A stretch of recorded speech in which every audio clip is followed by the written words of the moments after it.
Hi, everyone. Hope you all are doing well today.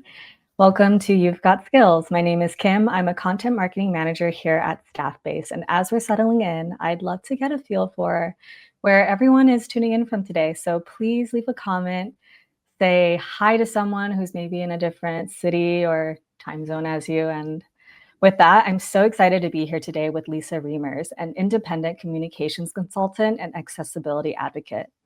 Lisa is a co-author of the recently released book, Accessible Communications, Create Impact, Avoid Missteps, and Build Trust, as well as one of the hosts of the WB40 podcast, a podcast on how technology is changing how we work. Lisa has worked as an in-house intranet manager, product owner, and marketer, bridging the gap between comms, digital, and technology teams. Lisa is based in London and advises leading universities, charities, insurers, B2B companies, and the UK government as part of her work. Today's session will be all about creating an accessible digital employee experience. But before I pass the mic to Lisa, I wanted to share a quick rundown of today's workshop. So for the first 25 minutes, Lisa will be walking us through practical, actionable techniques to make your internal comms more accessible for all, things like content structure and hierarchy, web accessibility, and writing in a way that is accessible for dyslexic readers and non-native English speakers. We'll follow this up with takeaways, then we'll conclude with a Q&A, but please drop any questions you have as they come in the comments. And in case you're wondering, this session will be available here on LinkedIn after the event. So without further ado, I'd like to welcome Lisa. Thank you so much, Kim. It's lovely to be here. And hello, everybody. So let me share my screen and we will get started. Oh.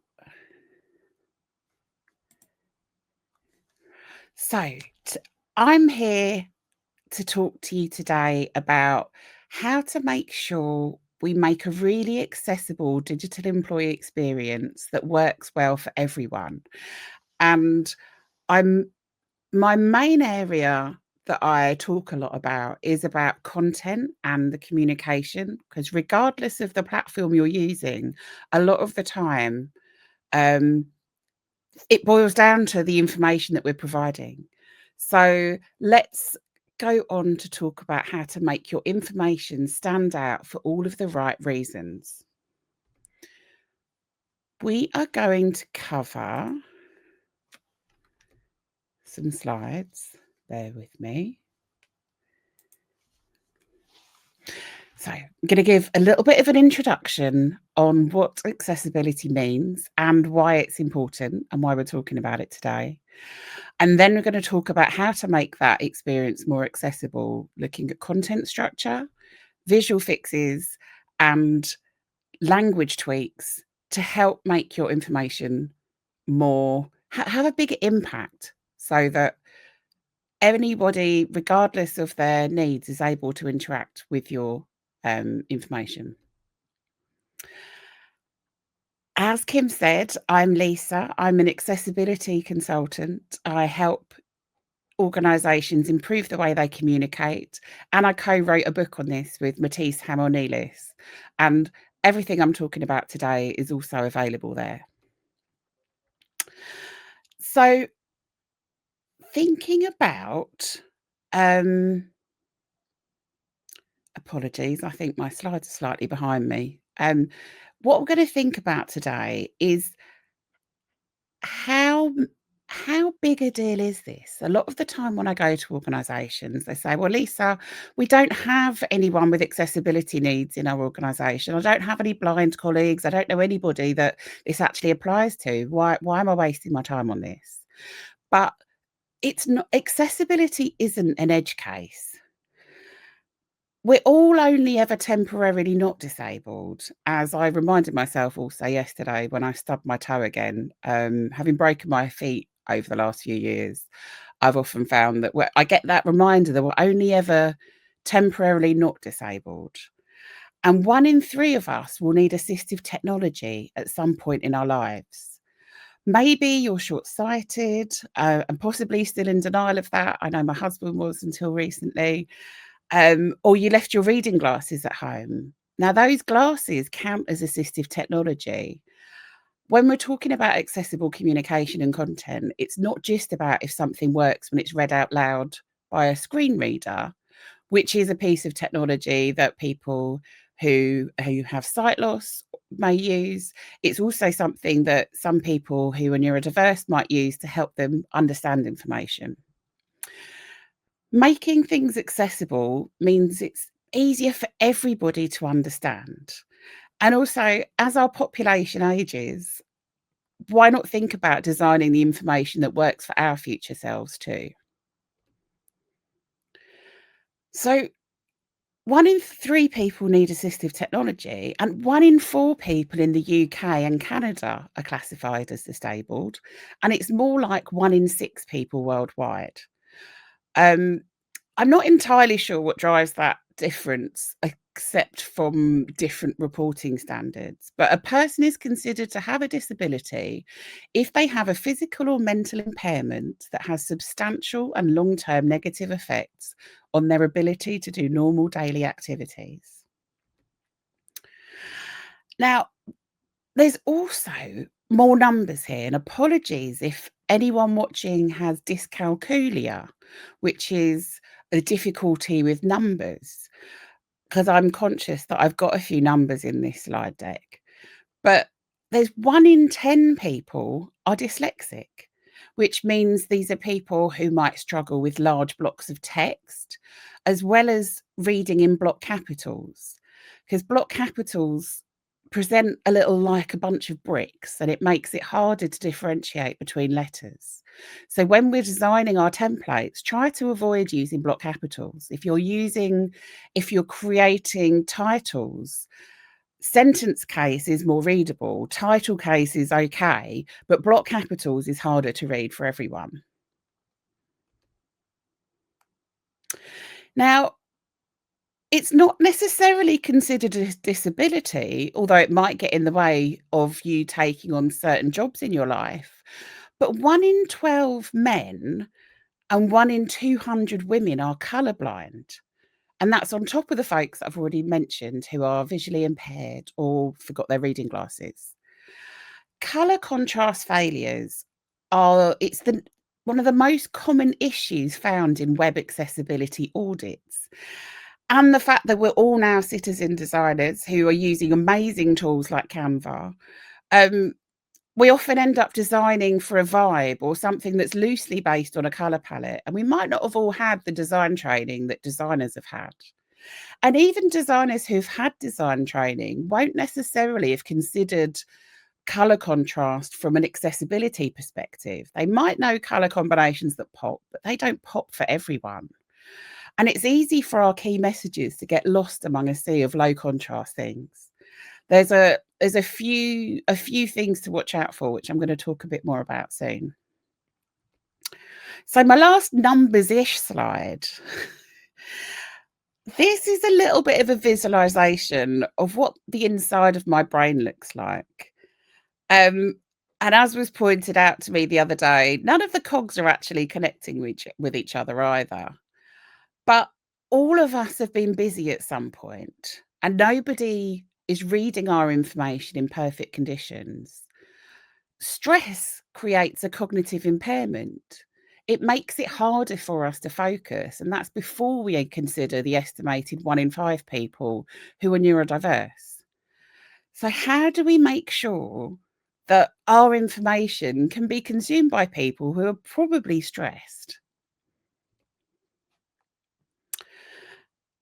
I was given some amazing advice once from this immaculately dressed head teacher when she came to talk to us at university back in the days when I thought I wanted to be a teacher. She said, "Ladies, don't stand out, be outstanding." And I'd like to think there's a modifier of just there. When it's easier than ever for us to use AI to generate images or write words that used to be expensive to source, how do we make sure that our content stands out for all the right reasons and reaches everyone in the audience? And how do we attract attention rather than being accused of distracting people? So let's dive in. Thinking about the principles of accessibility, there are web content accessibility guidelines known as WCAG out loud, apparently. And there are 13 guidelines, and I'm not going to go into all the details of those today. But there are four main principles that are perceivable, operable, understandable, and robust. So perceivable means that can people actually see or hear it? It can't be invisible or impossible to access. Operable means can your audience actually use it? Can they work it? Can they read that PDF document? Can they actually hear the information or see the information that's hidden in that video if they don't have the sound on, or if their work computer doesn't have a speaker, or they've left their headphones at home and don't want to be that person who's blaring out things in the office? Is it understandable?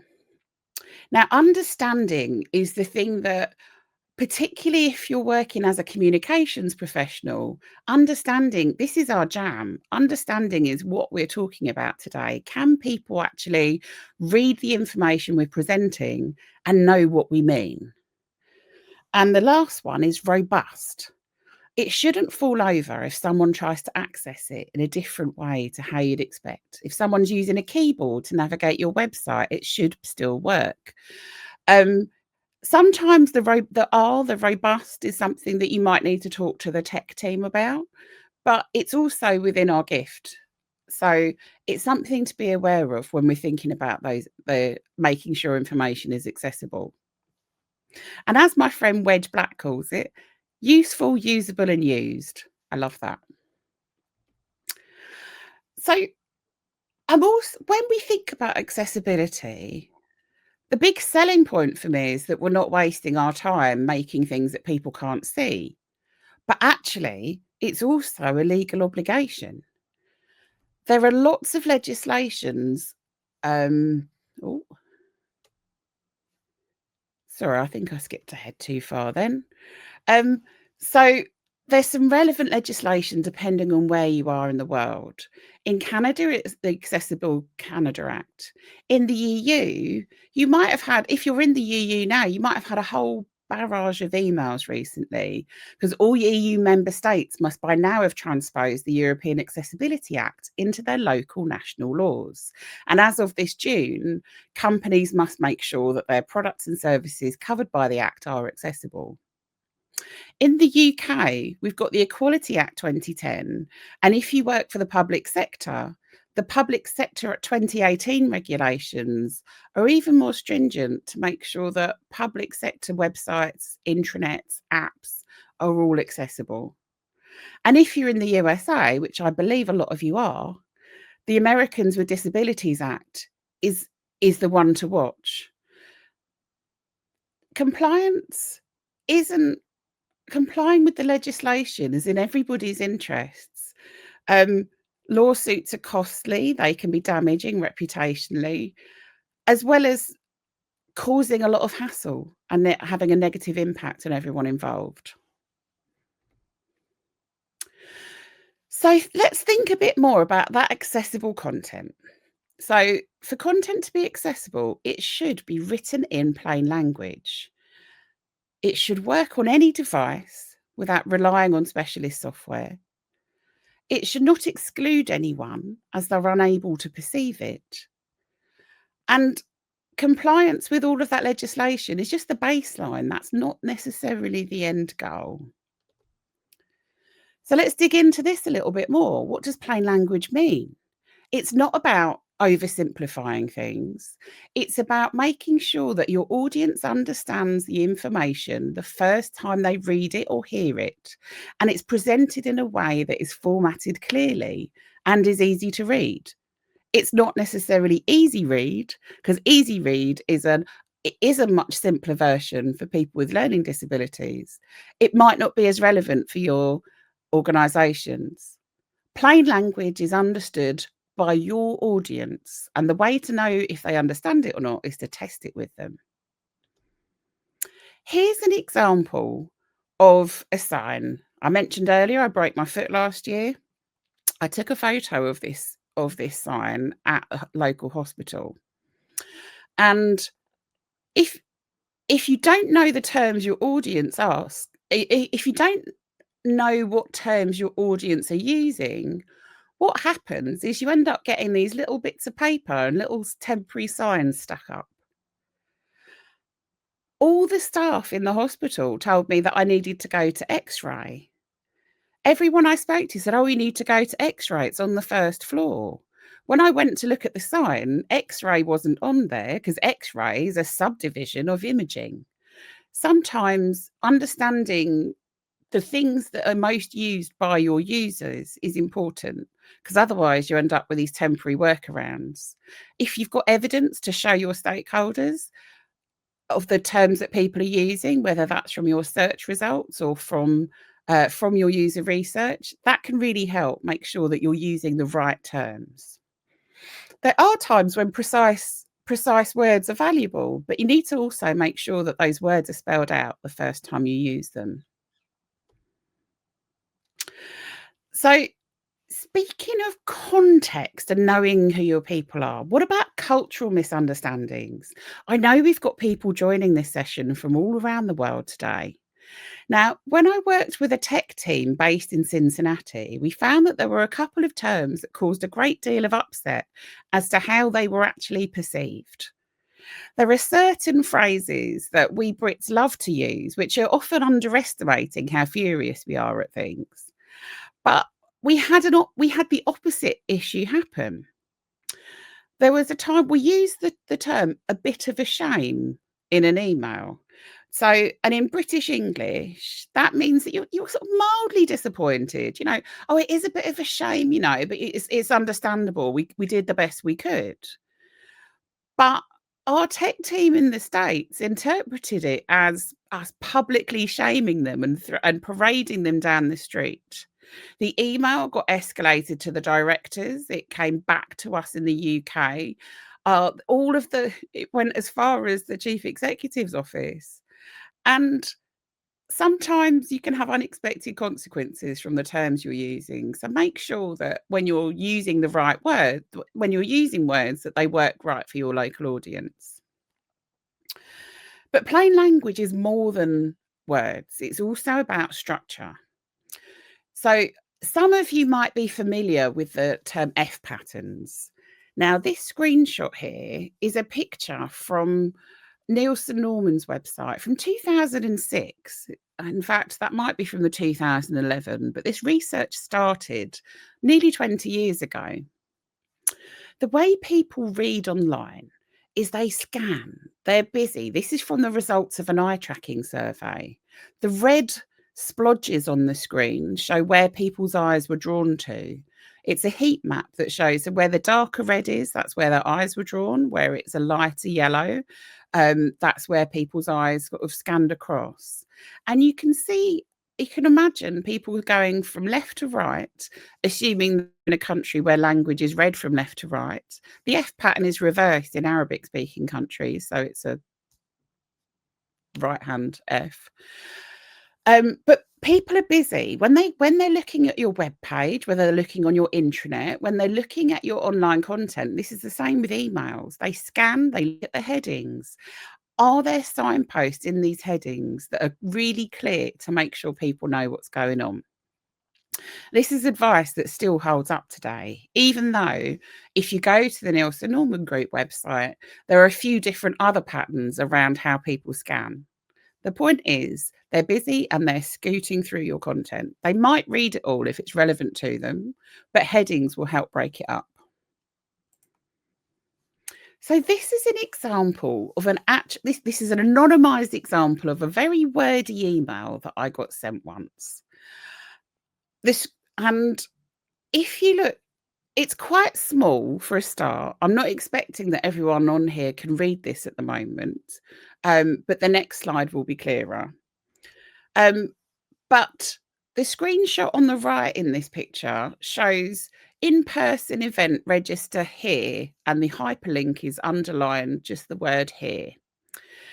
Now, I was sent this email and it was inviting me to go to somebody's event, and I really wanted to go to the event. It's somebody that I knew, it's someone who's a communications professional, and they'd invited me to go to this event. And I replied back to the email saying, I would love to come. Can you tell me how to register? And I got a very short email back saying, Lisa, that the links are all in the email. Now, if you look, let me see if I can get my laser pointer out.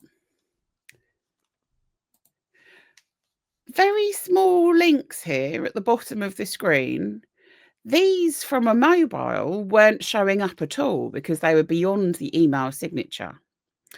And here isn't helpful as anchor text because you have to read the entire line. There are 3 heres here. Now, if someone is using a screen reader, it will read all the links out at the end without context. So understanding what those 3 heres are is difficult. If someone's not using a screen reader, understanding the difference between the 3 heres means you've really got to focus. But you can be clearer with your link text. And also, there's a lot of words in here. And as I mentioned, those all important registration links were beyond my screen. They were past the email signature, and I just assumed it was part of the local wallpaper. So breaking up your content using headings, this is the same thing. You can see I can already fit a lot. I can make the text a lot bigger because there are fewer words, so there's more space. I've got headings, I've got bullets, I've written out a list to help break up the text so it's not a big impenetrable block. I've got a heading that says how to get the thing because it was an event around a book. And here's a discount code if you want to use that too. And if you want to come and celebrate, then here are the links to join in. And I've got join us in person and join us online.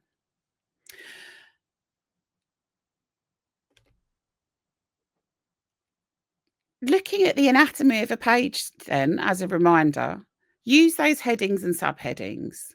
Paragraphs help introduce hierarchy. They show what's important, and that's really helpful to get through the content. And helping users scan. Also, left aligned text is easier to scan than that central justification or central alignment. It makes it easier. And links should include information bearing words. You should be avoiding click here or more. So let's think about, thought about text and headings. We're going to consider more of the graphics and graph side of things. How do we make them work better? Well, we need to check the color and the descriptions.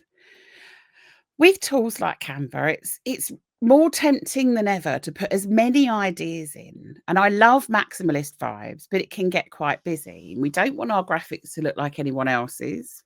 So why not add a few more bits? But cluttering your messaging, a little bit like that email we were just looking at, means that your key messages actually get lost. And with all of the visual tools available to us, knowing we've got 1 in 12 men and 1 in 200 women who are colorblind, color palettes don't necessarily display the way you're expecting them to. So this is the social media graphic for this event that you might have all seen. And firstly, I love, accessibility aside, I love the vibe. I love the colors. I like the way it's pulling things together. There's space for the words to breathe. But there are a few things to point out with this that would make it better, would make it more accessible. So I mentioned about color blindness. There's a fantastic simulator you can use at color-blindness.com where you can upload a graphic into it and it will show you what it looks like for people who have different types of color blindness. So that lovely color palette that was chosen in the first place might not look the same. So the top left is someone who can see all colors. On the right is if someone's weak with red. On the left, next is someone who's weak with blue. And I can't remember the type of color blindness in the bottom right. But for me, it's fascinating how different people perceive colours differently. So it's worth bearing in mind that not everyone will get the joy. And it's particularly important if you are marketing or communicating with men, because they're much more likely to be colourblind. I had no idea that there was this disparity here.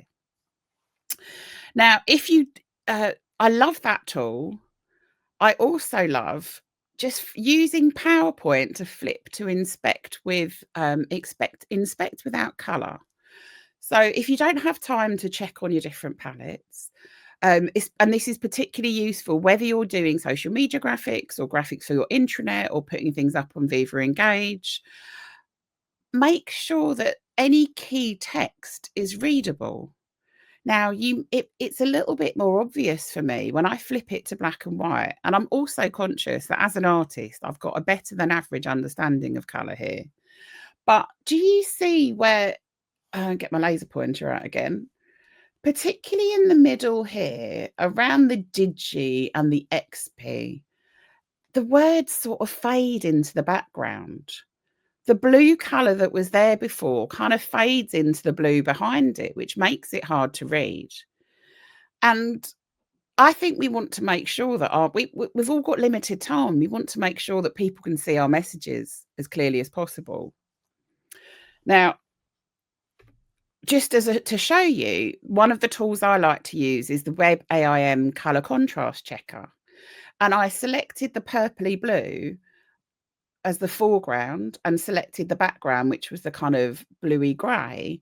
And as you can see, the color contrast ratio, it's 2.07 to 1. And to pass WCAG, so thinking about those accessibility criteria, your color contrast between your foreground and your background needs to be 4.5 to 1 for normal text and 3 to 1 for large text. Now, there's different levels. There's a sliding scale of how bad it is. But again, we're trying to make things as obvious as possible for our busy users.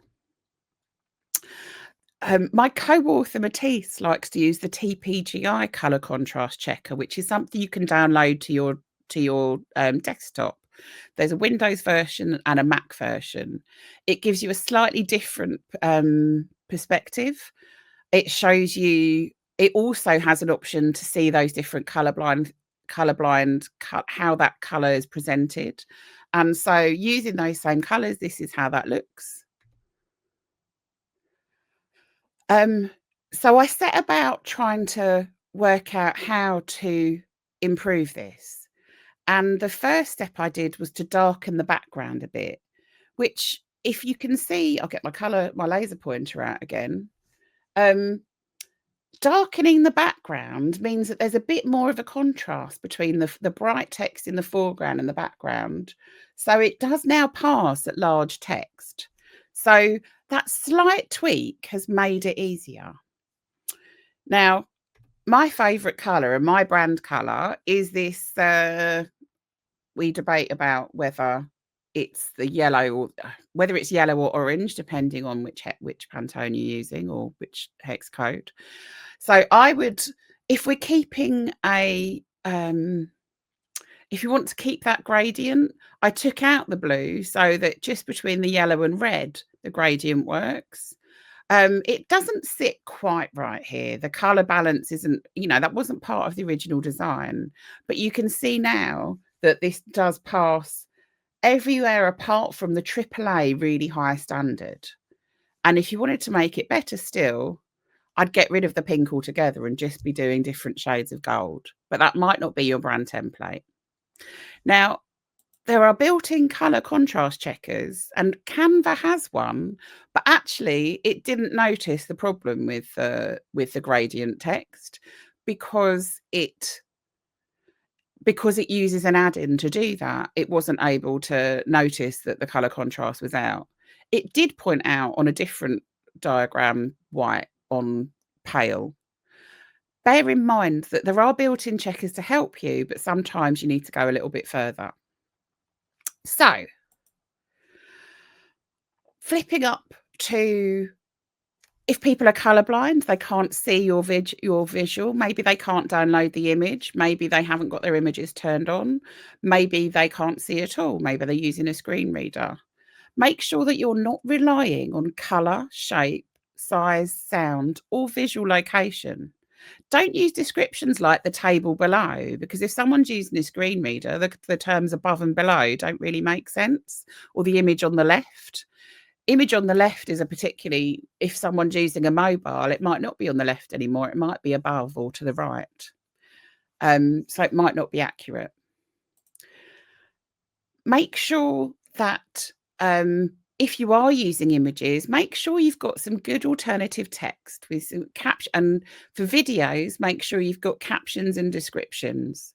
And actually, images on your intranet might need captions too, because everybody wants to know who's in the pictures. They might not be immediately obvious. Make sure that all this time you're spending crafting the perfect communication and the perfect content doesn't let your message get lost. So thinking about alt text, context matters. Is the image likely to be familiar to the people seeing it? I originally presented this slide to an Australian audience who were all able to instantly recognise that this is a landmark, which is the Sydney Opera House.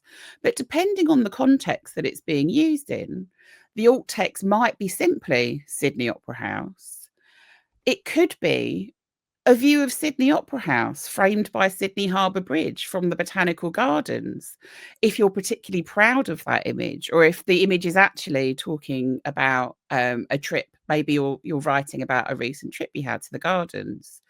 Or if your office is based in Sydney, it might just be illustrating that there's an overcast sky like there is in London at the moment. It's so dark here.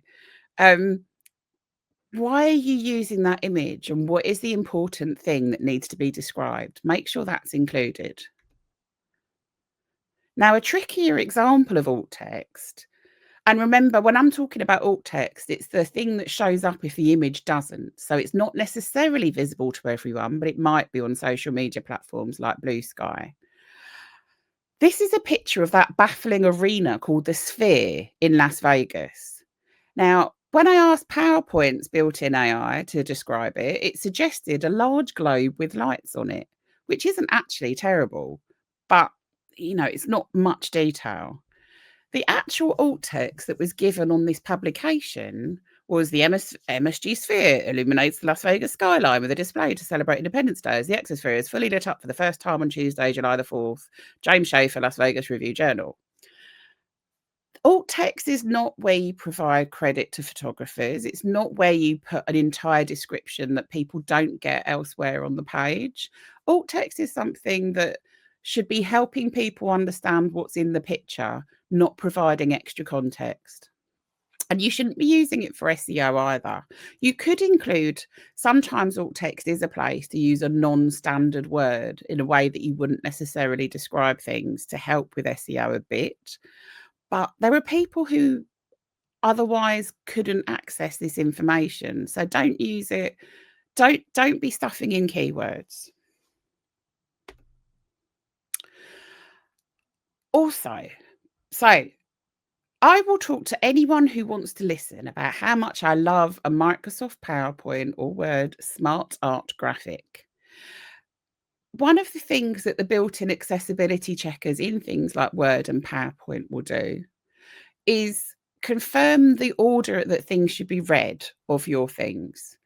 If you're writing PowerPoint slides that have lots of text boxes on them, but you're putting them in yourself and designing them separately, you need to go in and manually select which order a screen reader will read them in, because otherwise PowerPoint just guesses. Now, smart art graphics start off with some logically ordered text as a list of bullets, so it's much easier to fix, and PowerPoint can generate it all for you. It doesn't work in every situation, and sometimes things are more complex than those graphs could display. Here's a great example of a diagram that I found a while ago that it helps describe quite a complex subject. It's a Venn diagram, sort of, that shows All of the places that make up the differences between Great Britain, the UK, British Isles, and the British Islands. And this is something that was given to me. Now, the text is embedded in the image, so it's not like the graph itself can be read. So all of that information needs to be put into the alt text. So that would be how I would describe it. I was hoping I'd be able to create this in a smart art graphic, but the first version I did look like this. This was the default color palette. And I mean, none of these are helpful and it's completely inaccurate. And all of the colors look the same. So they'd be useless if you're actually using color to denote meaning. When I flipped it to inspect in black and white, like I did with the previous graphic, you can see actually there is still some shading there. So the color does help. So in the end, with this one as a complex example, it's okay to keep the text embedded in the image, make sure that you've got an alt text description, but also put a bit of text under the image as well. So just as a reminder, recap of what we've covered, accessible content is better for everyone. Using plain language is the language your audience understands the first time they read or see it. It includes making sure you've got a nice, clear structure with headings and lists and checking the order of objects in your PowerPoints. Make sure that you've got effective and descriptive contextual alt text for your content, and make sure that your images and graphics are accessible so that your information stands out for the right reasons. I've got a bunch of free resources available for you. The QR code on the left of the slide will take you to the list of resources that I've been compiling over the years that have helped me and I've added to as I've been writing the book. And the QR code on the right is for connecting with me on LinkedIn. And I think that gives us, I can go back for questions. Apologies if I've overrun a little.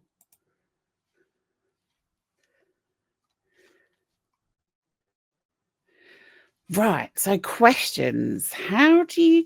Oh, sorry, did you want to say something, Kim? Sorry. I can't hear you if you're saying things. Muted. But yeah, no, we were just going to roll right into the Q&A. So this is a question that Helen had. How do you convince busy colleagues to give the time to upskill around accessible communications? It's a really good question. You know, everybody is busy. And it's one of those things that you're so busy being busy that you don't have time to help you be less busy in the future. If your information is clearer to start with, you'll hopefully save time for future you when people are saying, well, I can't read this, or it'll get in the way of that back and forth conversation that I had with someone about asking where the registration link is. So as well as understanding, I think there's a thing about empathy as well, because a lot of the time with accessibility, it's seen as somebody else's problem. Like there must be somebody else that's responsible for this. And none of us were trained to do it either. It's not something that's part of our formal education. So I guess there's a few ways I'd go about it. One of them is empathy and trying to help people, trying to tell that story of things that are relatable to help them understand why it's important. There's been a recent update, but you know, this represents with 1 in 6 people around the world disabled, it also represents a massive market share. If you're communicating and trying to sell products and services, the purple pound is worth $274 billion globally. And I think that number's gone up recently, but I can't remember the new number. So you're like, it's a massive market share that we're not actively targeting and potentially excluding. Like the impact of not getting this right wastes people's time. It makes people feel excluded and ultimately might open you up to lawsuits as well. Right. If you need to focus on 2 quick fixes or small tweaks with big impact, what would those 2 be? So the first thing would be making sure that all of your images have alt text. You can upload most platforms will allow you to do this. I forgot that you could even do it on Facebook if Facebook's one of your channels.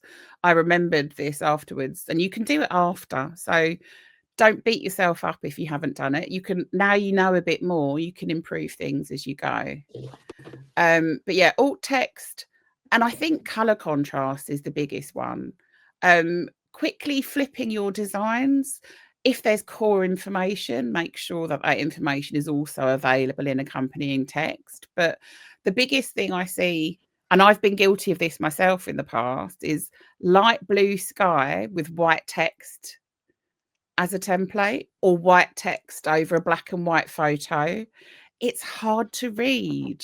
So sometimes it's as simple as flipping the white to black so that the black stands out more. Because the thing is, it's like, oh, but it stands out too much. It's like, well, if that's the core message, then you should be making sure that your core message isn't lost. Right. From Rebecca, I'm often in the uncomfortable position of telling non-comms colleagues that they need to change their documents due to accessibility, and they resist, thinking I'm being picky or restricting the creativity. Are there simple resources we can point people to so they know it's not just us saying this to them? Yes. I have a whole page of them available on my website. From justifying the use of accessibility, giving people an intro to it, looking at how they can improve things themselves. Please go back to have a look on my website. There's some great stuff on there that I haven't written at all. I've just been compiling it over the years, as well as also buying my book, obviously.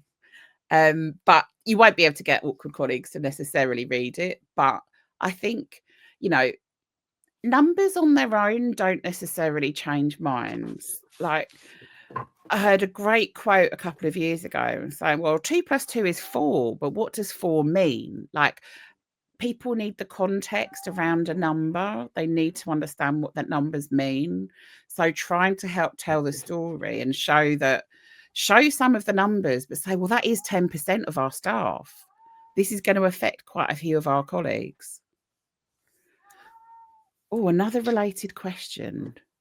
Where would you recommend a team of instructional designers begins in making our learning materials more accessible for our learners? We are all at different places in terms of knowing what to do and how to do it. What a great question. So all the resources on my site are about accessible content, specifically about accessible learning content.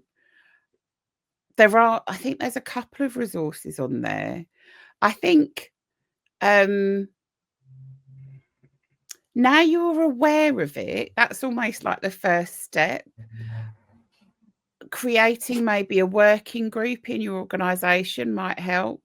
Creating, because there'll be people across the organisation that are interested in this.